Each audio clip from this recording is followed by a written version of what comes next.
Manu's world spun as he stumbled through the chaos-filled streets of Upper Ajwain. Priya's voice faded into the background, drowned out by the thundering of his own heartbeat.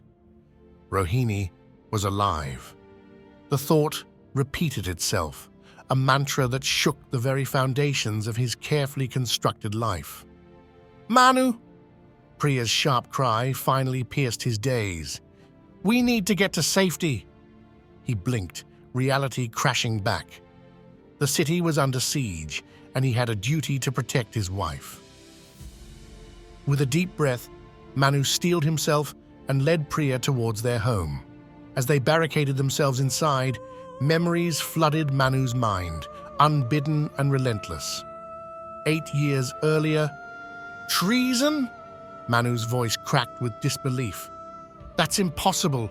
Rohini would never— The evidence is irrefutable," Councillor Bharat intoned gravely. "I'm sorry, Manu, but your association with her must end, for the good of Ajwain." Manu's world crumbled as he watched guards drag Rohini away. Her eyes, filled with hurt and betrayal, bore into him. "Manu, please. You know I'm innocent." But he stood frozen, torn between his love for Rohini and his duty to the city. In that moment of hesitation, he lost her forever. Or so he had thought. Back in the present, Manu's hands shook as he mixed a calming tonic for Priya. The sounds of battle drew closer, but his mind was far away. "I should have fought for her," he whispered, the weight of his past choices crushing him. "What was that, dear?" Priya asked, her voice laced with fear. Manu forced a reassuring smile. "Nothing, just thinking aloud about the rebels." As night fell, the attacks intensified. From their window, Manu could see fires blazing in the lower city. His thoughts turned to the plague victims there, to the suffering he had tried so hard to ignore, and to Rohini, who now fought alongside them. In the rebel camp, Rohini pored over maps with Yayati, her heart still racing from her encounter with Manu. "You're distracted," Yayati observed, his keen eyes searching her face. Rohini sighed, running a hand through her hair. "I saw him, Yayati. Manu, he saw me too." Yayati's expression softened.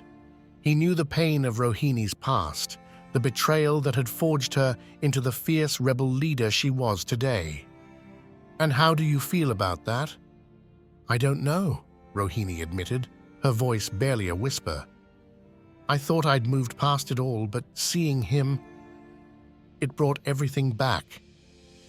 Yayati placed a comforting hand on her shoulder. "Your past made you who you are, Rohini, but it doesn't define your future. We have a city to liberate, remember?" Rohini nodded, grateful for his understanding. She pushed thoughts of Manu aside, focusing on the task at hand. But as she strategized their next move, a small part of her wondered, had Manu's eyes held regret, or was it merely her imagination? As dawn broke over a city in turmoil, 3 souls grappled with the ghosts of their past and the uncertain future that lay ahead. Manu, torn between duty and awakening doubt. Rohini, balancing old wounds with her commitment to the rebellion. And Yayati, leading a revolution while supporting the woman he had come to admire. The siege of Ajwain had only just begun, and with it, the unraveling of carefully guarded secrets and long-buried emotions.